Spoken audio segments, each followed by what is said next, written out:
Hello बच्चों, तो next हमारा टॉपिक है explanation of exceptional behaviour of hydrogen और हीलियम। हाइड्रोजन और हीलियम का एक्सेप्शनल बिहेवियर क्यों होता है, इसको हम एक्सप्लेन करेंगे। ठीक है, तो जैसे कि हमें पता है आइडियल गैस इक्वेशन तो क्या होती है, P V is equal to n R T. और ये हाइड्रोजन और helium gases ideal gas equation को फॉलो नहीं करते हैं। ठीक है, तो हमने ये पढ़ चुके हैं। और जैसे कि हमें पता है कि जो रियल गैस इक्वेशन है, जिसको हम वैन डर वाल इक्वेशन बोलते हैं, वो क्या है, P plus a upon V square और V minus b is equal to R T. ये जो इक्वेशन है ये किसके लिए है, फॉर 1 मोल के लिए। ठीक है, तो हमें पता है कि जो हाइड्रोजन और हीलियम गैसेस हैं वो क्या होती है, साइज़ में बिल्कुल स्मॉल स्मॉल होती हैं।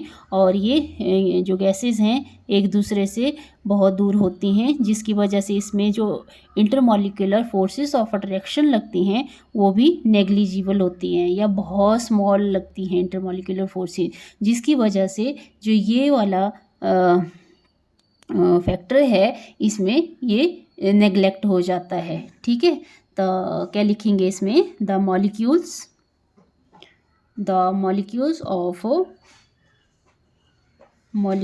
of both these gases, कौन कौन सी गैसेस हैं ये, हाइड्रोजन और हीलियम। ठीक है, आर स्मॉल इन साइज। ठीक है, साइज़ में ये क्या होती हैं, छोटी होती हैं। और इसके बीच में जो इंटरमॉलिक्यूलर फोर्सेस है वो भी क्या होती है, स्मॉल होती है। The intermolecular forces of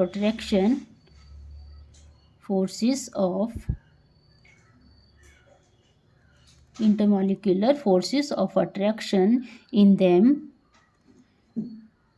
them are extremely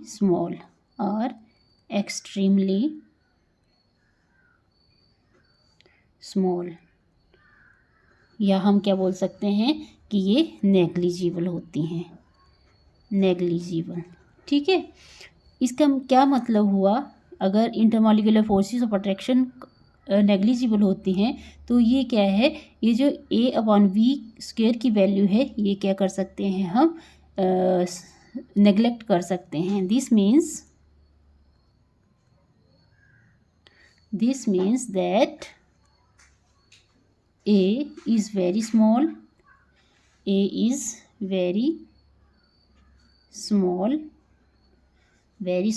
and A upon B square is can be neglected. ठीक है, can be neglected. Therefore, the van der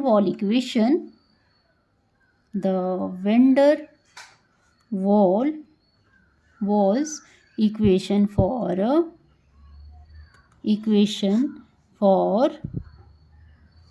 1 mole of the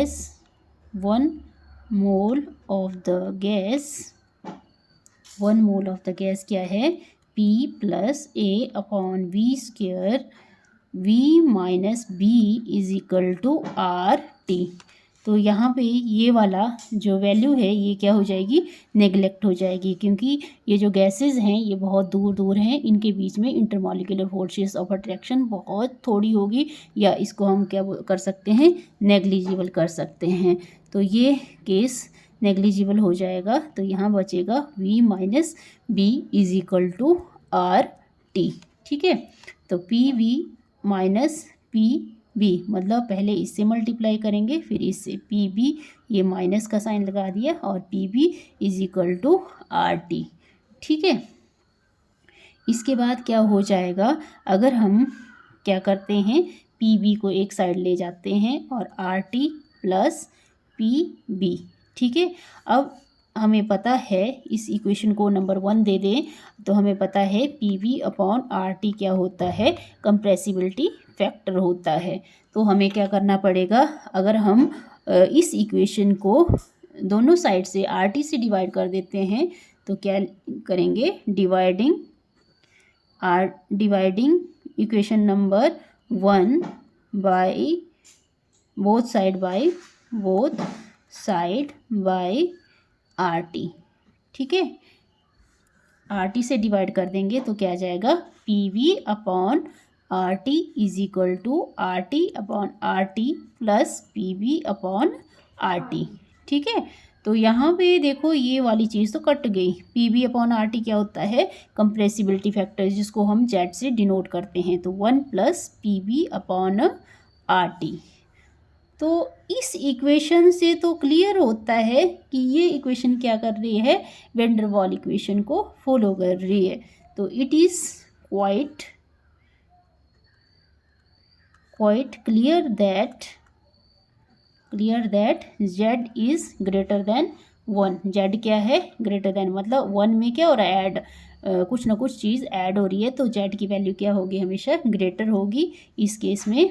and it increases with the increase